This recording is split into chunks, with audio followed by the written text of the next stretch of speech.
Happy Valentine's Day. I know you may have heard this a couple times already this morning, but I just want to have everybody just take a moment right now, go to the upper right hand corner of your screen. You'll see view and just do a gallery view and look at all these beautiful faces today, all the love that's in this room. And I'm going to invite you while you're there to go down to the bottom right. You'll see the reactions button, perhaps. If you see that, just press the little heart. Press the little heart. Let's put some hearts out on the screen and just light up. Just light up Valentine's for each one of us. And as we give that, also be open, just be open to receive that. Be open to receive those hearts that are coming your way. What a joy. How delightful that the people on Zoom thought that we could exchange love in this way. This is so much fun. I just love that. Okay. Maybe we could just play love bingo during the entire service and just see how many we can light up. Just whenever you feel like it, just light up that heart icon and see what happens. No particular reason. Just like life, we don't need a reason. We can just do it whenever we want. So, well, yes, as February arrives, our thoughts turn to our hearts and to love, Valentine's Day. And today is a wonderful a Sunday that's also a beautiful day. We exchange love and a beautiful day for Valentine's. And we know there's so many different kinds of love. There's so many different kinds of love. The ancient Greeks believed there were 7 types of love. And just I'll run through them very quickly and simply. Eros, passionate love, the kind inflicted by Cupid's arrow. And I'm going to ask Lisa to help us out here. What does that sound like? Oh, my love, my darling, I've hungered for your touch a long, lonely time. And time goes by so slowly, and time can do so much. Are you still mine? I need your love, I need your love. Godspeed your love to me. Thank you, Lisa. We have another kind of love, philia, and this conveys friendship. Think Philadelphia, the city of brotherly love. And right now we'd call it, okay, this is your BFF. And Lisa, it's friendship, friendship, just perfect planship.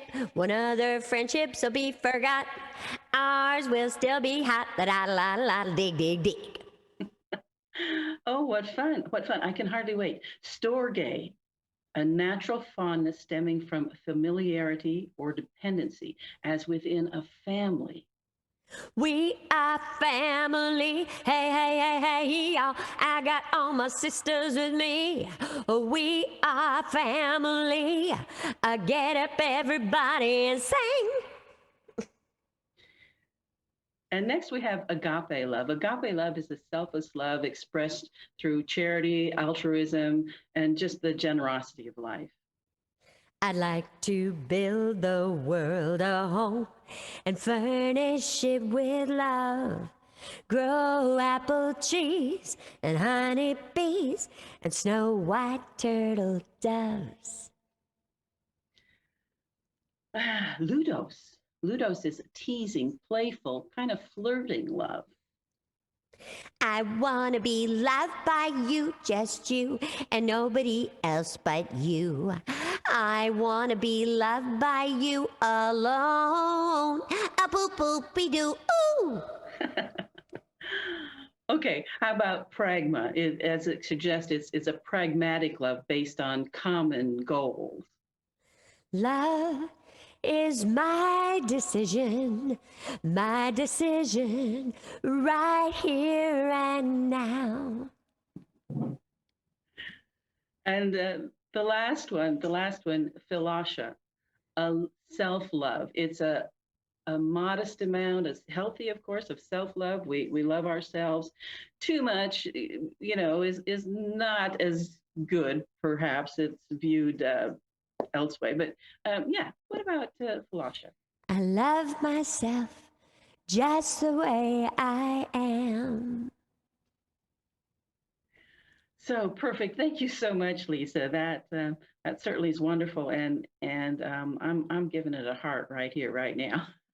So the point is that love is more than just romantic love, and that's really relevant this particular February more than ever, because simple acts of love can go a long way in helping those who are weary and weathered from the struggles of this past year. And I can't think of anybody who isn't. And even for us in Austin, just this past week, being without power for hours and hours.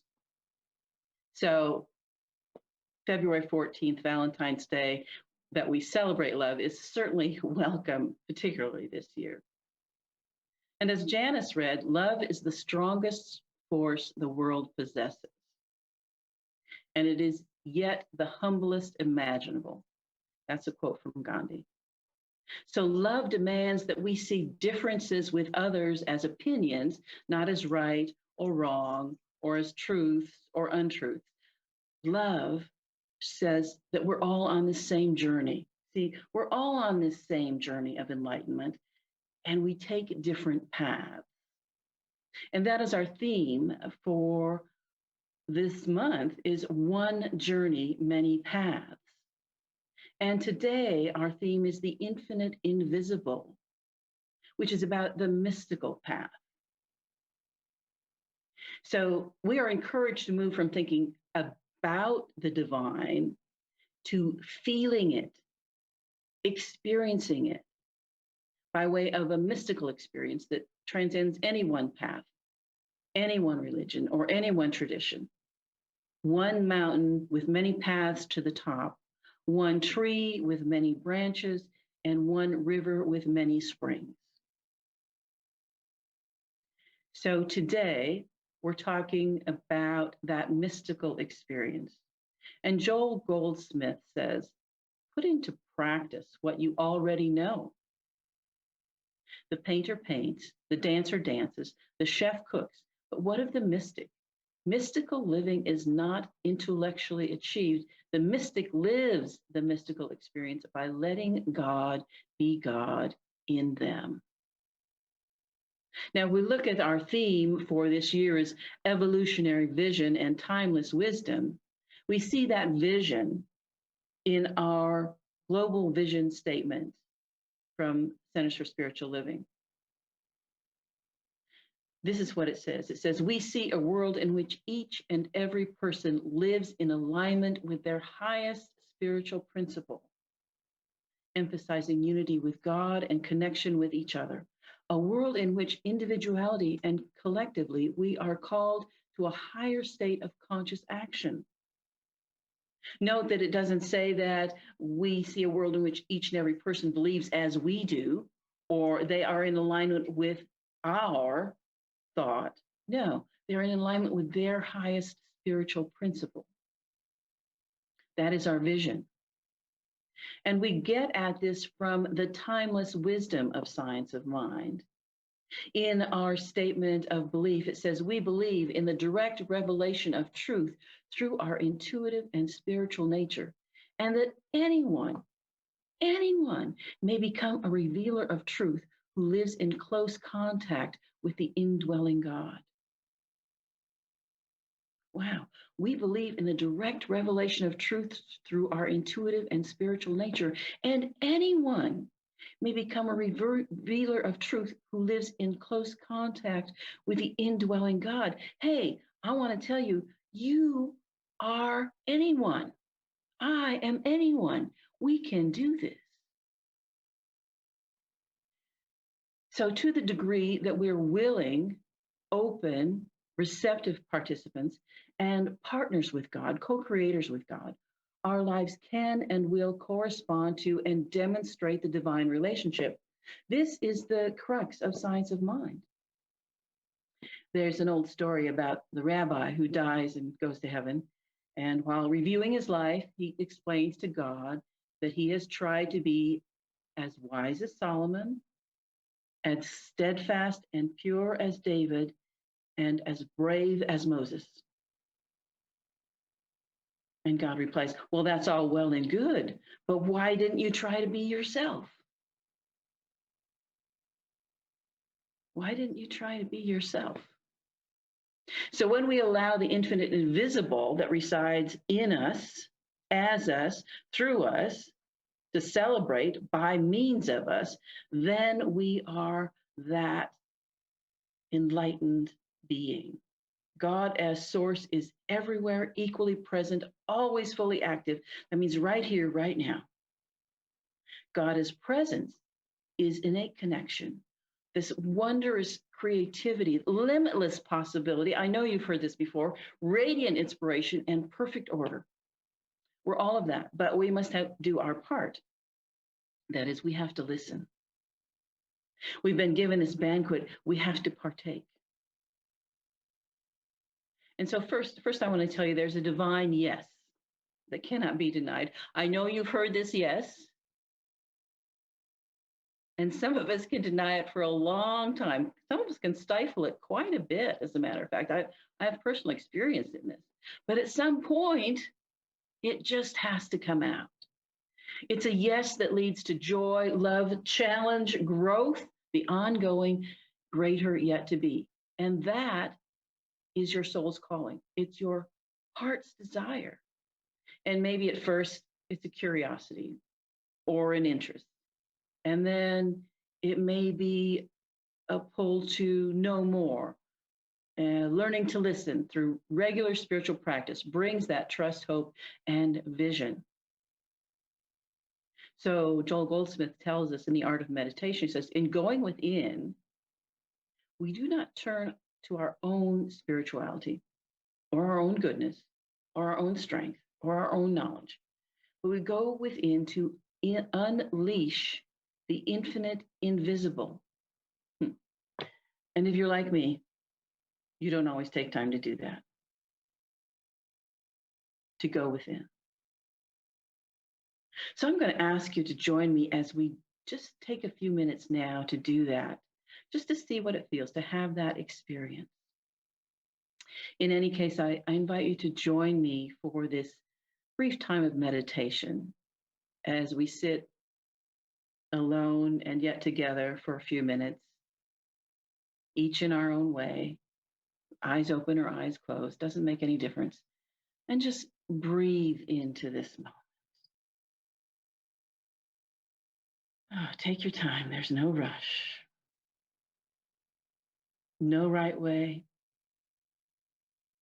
No wrong way to do this. Just settling in, practicing the presence. And so just breathe into this moment. Become present to your body, to your mind, that spirit. Just allow yourself to rest in that, knowing that for the next couple minutes, there's nothing you need to do, nothing you need to make happen. You're invited to simply inhabit the space of willingness. Willingness to be shown, willingness to take some small actions, willingness to fan that spark of desire within you.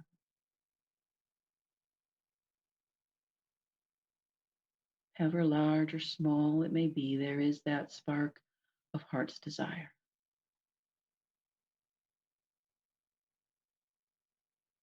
And maybe take a moment,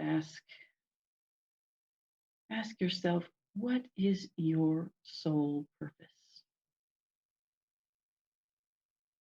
What is your soul's deepest desire right now? Perhaps your desire is to sing your song, to dance your dance, to write your book, or maybe your desire is to be of service. Maybe today to love and be loved. Perhaps your desire is to help bring about world peace. And just know that whatever your soul desire is, it is bigger than you are.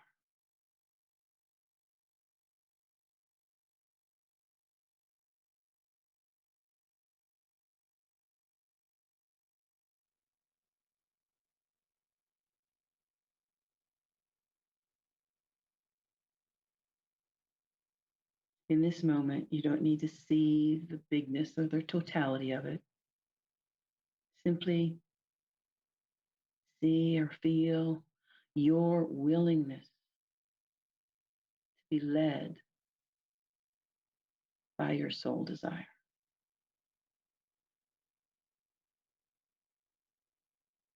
And fan that spark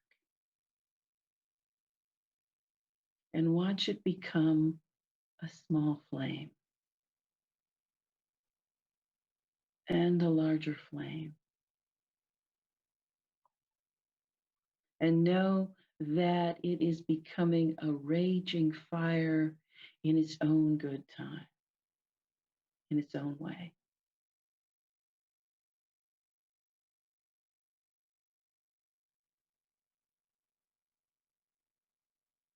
And if at any point you find yourself distracted by other thoughts, other feelings, fantasies, simply notice and choose to bring your attention back to your willingness, back to your willingness to see, to feel, and to be your desire.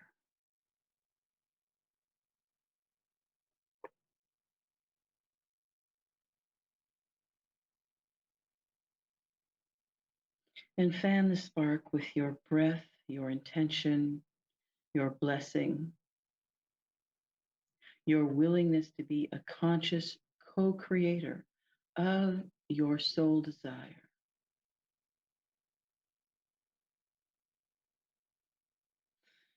And now feel that growing power within you, moving you, through you, as you, to you, from you, knowing that the universe and all life is conspiring. The universe is conspiring in your favor. It's conspiring to support you at every turn with guides, with teachers, with helpers, with a few challengers, maybe, each being brought to you in turn to help you learn, to help you grow. And as you grow into the fullness of who you are and what you are becoming.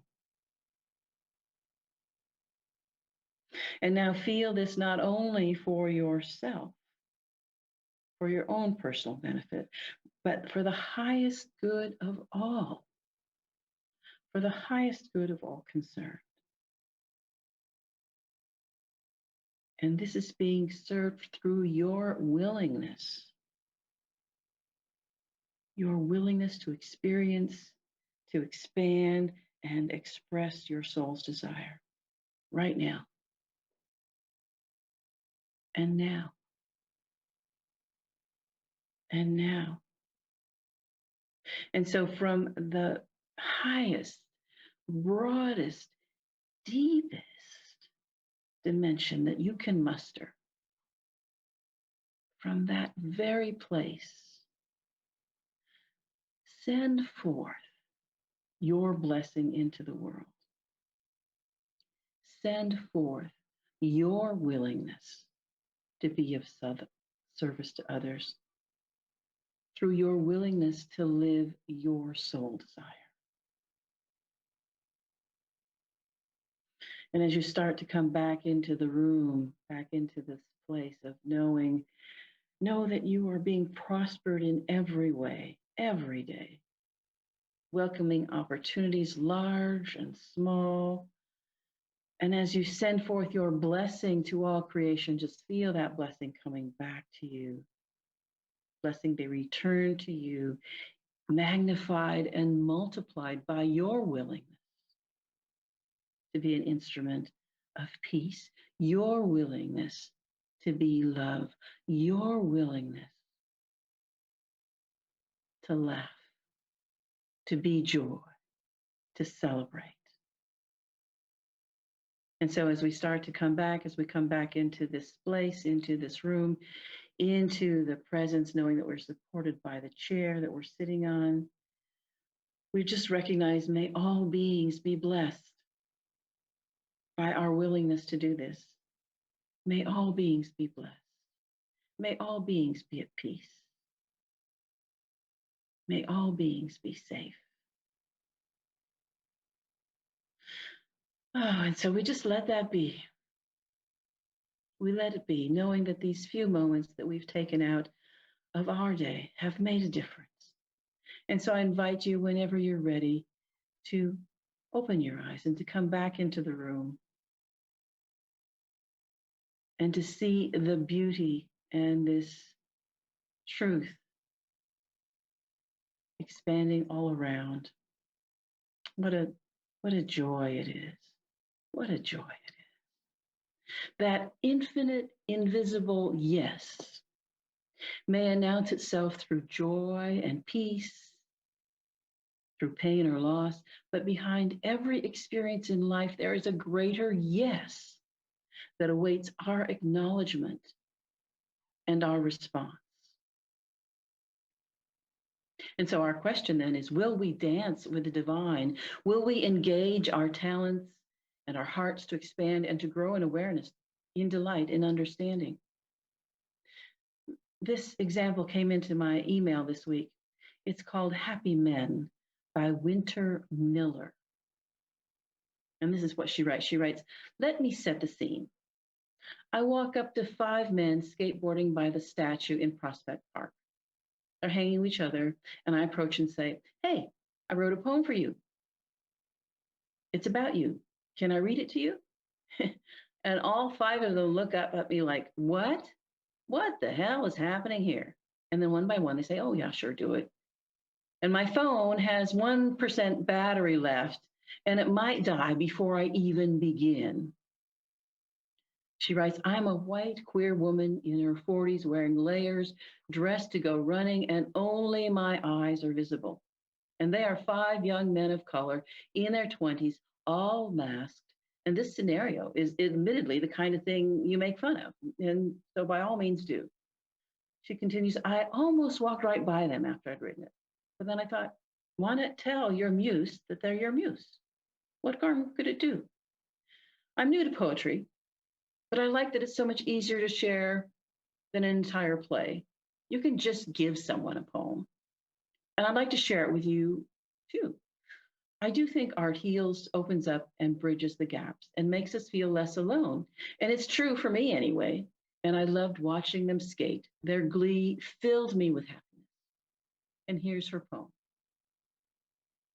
Skaters in red and black, boards twirling beneath white sneakers, young, gifted, and egging each other on, a soft yeah. Jubilant grins, smack talk, ooh, there it is. Scaling 2 overturned cones, roadside orange, and 911 blue. These are the happiest of men, cradled among sycamores, decks colliding, seemingly oblivious to 25 degrees beneath a Brooklyn sun.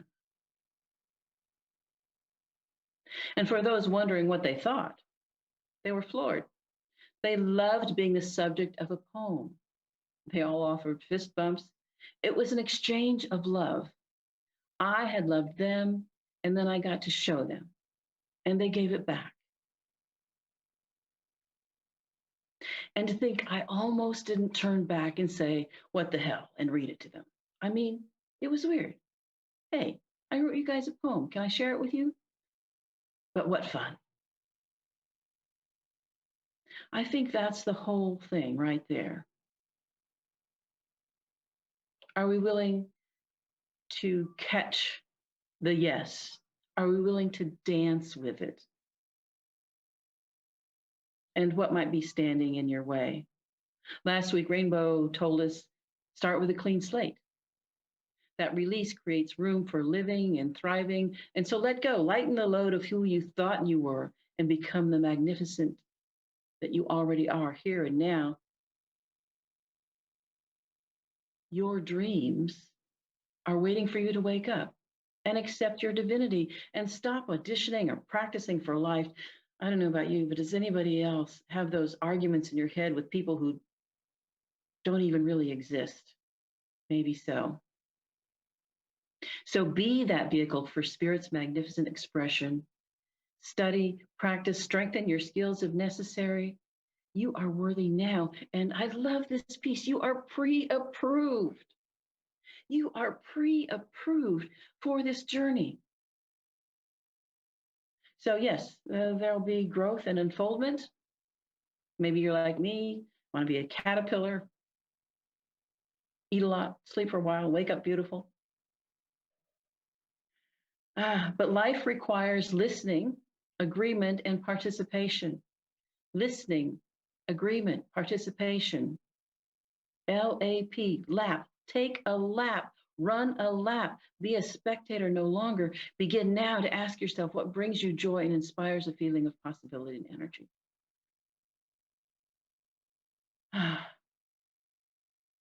So, our practice this week, every day, simple daily spiritual practice.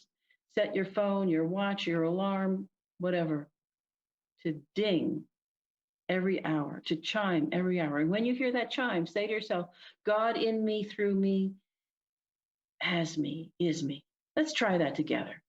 God in me, through me, as me, is me. And so let's take that into our very brief treatment today. Just knowing the truth. Knowing that there's one power, one presence, one infinite source. It is everywhere present in each and every person, all of the time. That means right here, right now, every moment. And so today, I decide, I make a decision to love. I make a decision to listen. I make a decision to affirm the truth. I make a decision to participate in life. I take a lap. I invite you to join me. And I release this word into that law that has already said, yes, yes, yes, please take the lap. And I just let it be. And so it is.